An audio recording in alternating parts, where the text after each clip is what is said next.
Welcome to Cost Control Conversations, executive insights on workforce risk. In this series, we spent a couple minutes just discussing the workforce challenges HR and finance leaders are facing today. And we're going to share practical insights on how organizations can better manage that workforce risk, reduce overall costs, and strengthen their operations. Because this is where claims management meets cost control.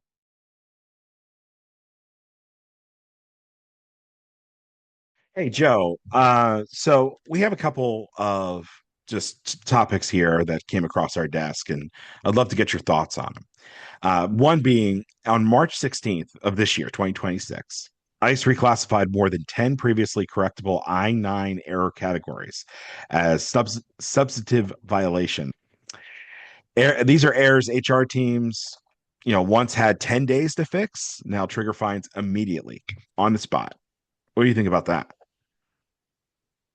Yeah, so it was interesting in the way that ICE went about this. And I think when we talk to our clients, a lot of employers don't even know this happened. And that's not really that surprising because it didn't go through any formal rulemaking. There was no comment period.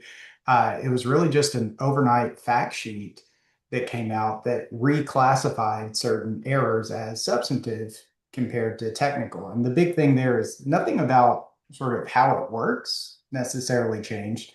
You could always correct technical errors in a 10-day period, but the substantive errors you couldn't. And what this did was just reclassify some of those things that you previously could correct or cure, if you will, to now you just don't get the chance to. They're immediately subject to fines, and especially now with more and more companies leveraging E-Verify Yeah. and remote processes, you're submitting those forms directly to the government right away. So you lose a bit of that opportunity to make corrections, and you have to do formal amendments. And now they're going to catch those errors pretty quickly. Look at this, Joe.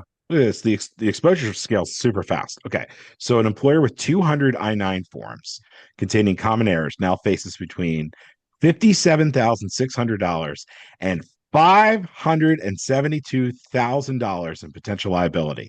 And that's before accounting for knowing employment violations, which can reach almost $29,000 per offense. Yeah, and what's surprising there is you just mentioned 200 errors.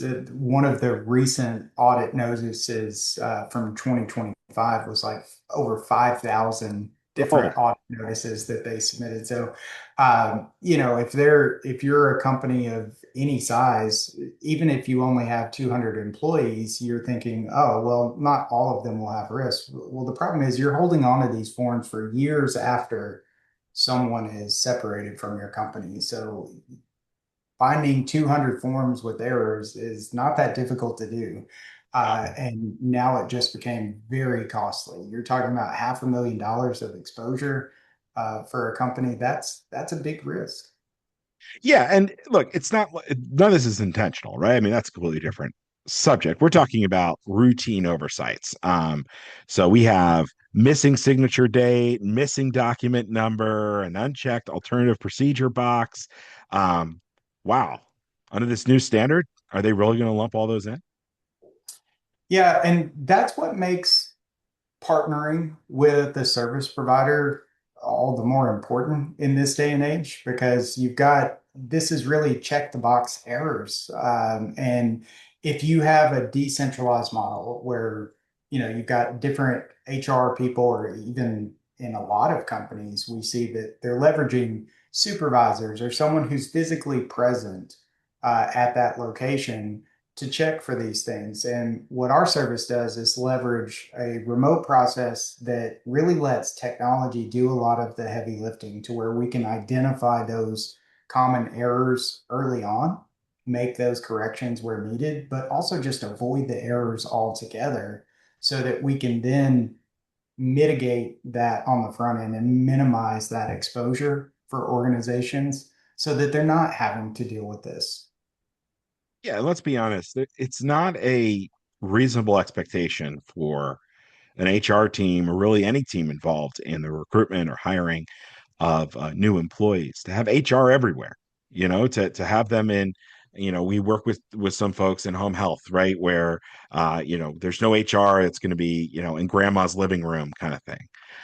So what would you say to those folks who are concerned about some of these errors, and in these specific categories, but they don't have the resources to be there?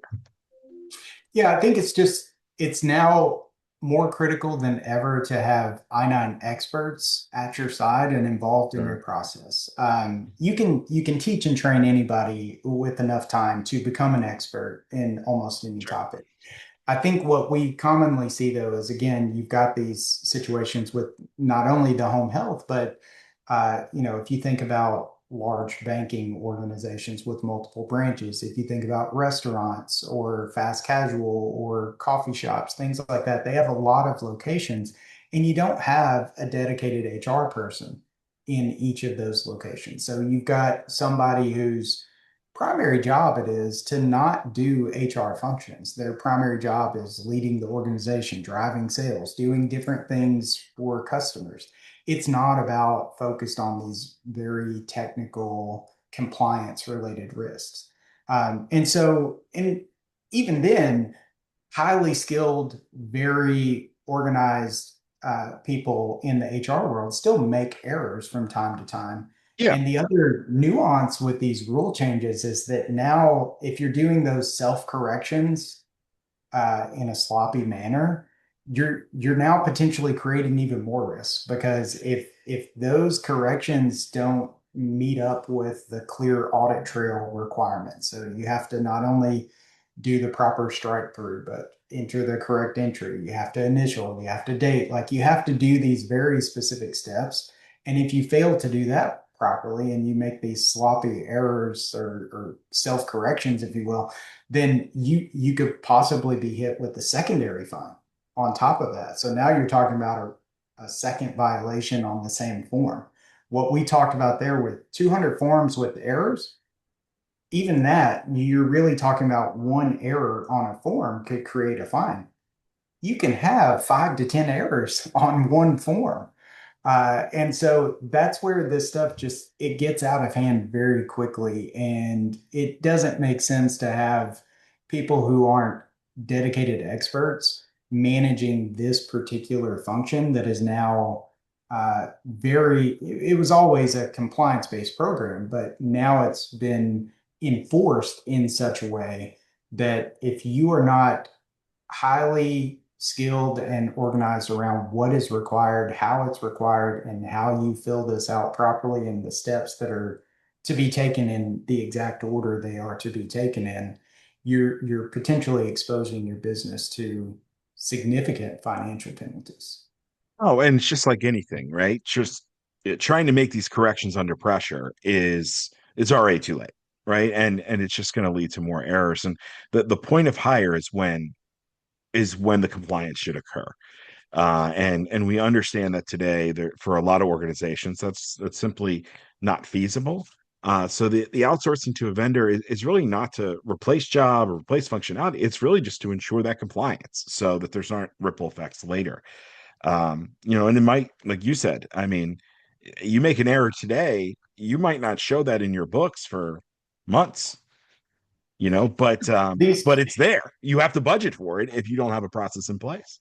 these come on the back end, and you kind of hit on this, but the onboarding process for most businesses, the key thing that you're trying to accomplish there is I want to bring someone on in a very frictionless way. I want them to have a good experience, to have a good outlook on their new job and new career potential with this company. They want to feel comfortable that they know what's expected of them, and Mhm. how they're supposed to perform their job and how they potentially uh, not only succeed, but even exceed expectations in that job. They don't want to focus on these little things here and have that derail the conversation. So, I think it's just one of those things that when you have this perfect storm of this is not something that contributes to the overall likelihood of success for this new hire. This is just simply a compliance related thing that has to be done, but now it has to be done in a very particular way, and the exposure has just increased. all the more reason to leverage a partner and just alleviate that headache or that potential headache. And overall, your finance partners will certainly be happy that they're not having to come back and reduce some of those profits that they were taking account of, because now they've got fines and penalties to cover. If this topic resonates with your organization, we'd love to continue the discussion. Learn more about how UC Alternative helps organizations manage their risk and control their overall costs at ucalternative.com.